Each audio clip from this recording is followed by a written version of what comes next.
190 million pound case, barrister Gohar ने ईंट से ईंट बजा दी, फैसले के खिलाफ खान का हुक्म, पीटीआई के बड़े फैसले।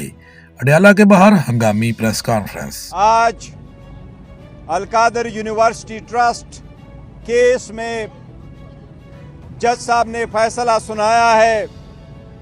आज पाकिस्तान की तारीख की मुतनाज़िया फैसलों में एक नए बाब का इजाफा हुआ है। आज हमने जज साहब को सुन के 2 साल के नाइंसाफियों को देखते हुए जज साहब के फैसले से हमें कोई हैरानगी नहीं हुई। जब खान साहब को फैसला सुनाया गया तो खान साहब हंस पड़े जज के फैसले पे। खान साहब ने कहा, जो नाइंसाफी पे फैसले करते हैं इनको प्रमोशनें मिलती है, जो इंसाफ पे फैसले करते हैं उनको ओएसडी बनाया जाता है।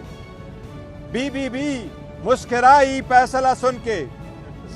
हमने देखा 2 सालों से हमारे साथ अदालत रवैया इम्तियाजी और गैर मुनसिफाना रहा है।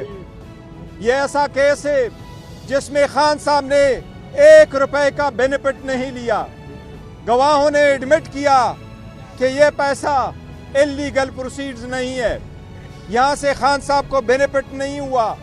खान साहब यूनिवर्सिटी के मालिक नहीं बने, वो फकत एक ट्रस्टी है।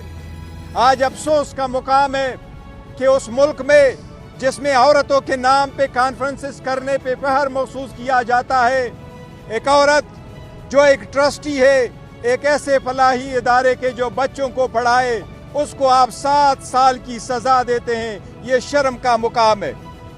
हमें दीवार पे लिखा नजर मायूस है। खान साहब का पैगाम है लोगों के लिए, मायूसी गुनाह है, मायूस न होना। इंशाअल्लाह ताला with in few days high court तो रूबरू होंगे। दुनिया को बताना चाहते हैं खान साहब has done no wrong, he has committed no crime, he has taken no benefit, he has misused no authority, he has not incurred any criminal liability.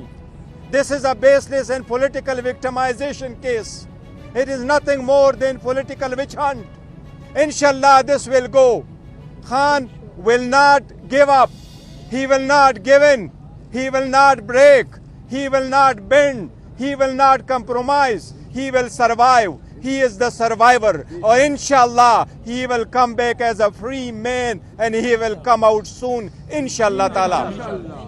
हम दुनिया को बताना चाहते हैं, पाकिस्तानियों को, सब्र और तहम्मुल से काम लो। सारी दुनिया जानती है पाकिस्तान में कानून, वो इंसाफ का कानून जिसके लिए खान साहब 27 साल से कोशिश कर रहे हैं, उसमें उस बंदे को जिसने 27 साल इंसाफ के लिए कोशिश की, इंसाफ नहीं मिला। ये पाकिस्तान की हिस्ट्री है, जिसने 27 साल इंसाफ के नाम पे तहरीक लगा के इंसाफ के लिए कोशिश की। लेकिन इंशाअल्लाह ताला टाइम इज अप, अब इंसाफ होगा और इंशाअल्लाह ताला इंसाफ होके रहेगा इंशाअल्लाह ताला। इस सब चीज खान साहब ने आज कहा है मुज़ाकरात जारी रहेंगे 7 दिन तक। अगर पेशरफ्त नहीं होती कमीशन पे, फिर फर्दर मुज़ाकरात नहीं होंगे। लेकिन अभी इसकी वजह से अबोर्ट नहीं होंगे। ये मुज़ाकरात 7 दिन के लिए जो कमीशन के पीछे हम मुंतज़िर है, इंशाअल्लाह ताला ये कंटिन्यू करेंगे। सजाएं दे के 3 कन्विक्शन करवा के 30 साल। लेकिन अफसोस का मुकाम है कि ये वो इदारा है जिसमें बच्चे पढ़ते हैं। ये खैराती इदारा है जिसमें से सरकार एक एप्लीकेशन नहीं है कि ये इदारा का मुकाम है कि जज ने उसको भी फॉरफिट करके सरकार के हक में दिया है। ये नाइंसाफी है। और इंशाअल्लाह अला अदलिया, यही खान साहब अला अदलिया से कहते चले आ रहे थे कि अपने लोअर जुडिशरी पे नज़र रखो। लोअर जुडिशरी से इंसाफ लोगों को नहीं मिलता तो एतमाद उठ जाता है, कौमें तबाह होती है, हो जाती है। ये अली रजी अल्लाह तआला अन्हु का कौल है, कौमें तबाह हो जाती है जब इंसाफ नाफेद हो जाता है।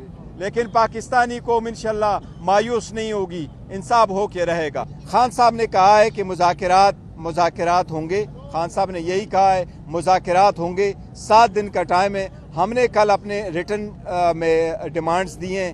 سب سے پہلی بات حکومت کا دیکھیں گے 7 دن میں کہ کمیشن پہ کیا پیش رفت ہوتا ہے. اگر نہیں پیش، ایک بہت اچھے ڈیولپر تھا جس نے اس کو صرف اس لیے کیا تھا، اس نے دنیا جہان کے خیراتی ادارے بھی بنائے، ہاسپٹل اس نے بھی بنائے، اور انہوں نے کوشش یہی کی تھی کہ یہ پروجیکٹ جلد سے جلد بنے، اور اسی لیے یہ پروجیکٹ بنایا تھا، اور یہ پوری دنیا کے سامنے کہ سب سے بہترین پروجیکٹ بنا تھا.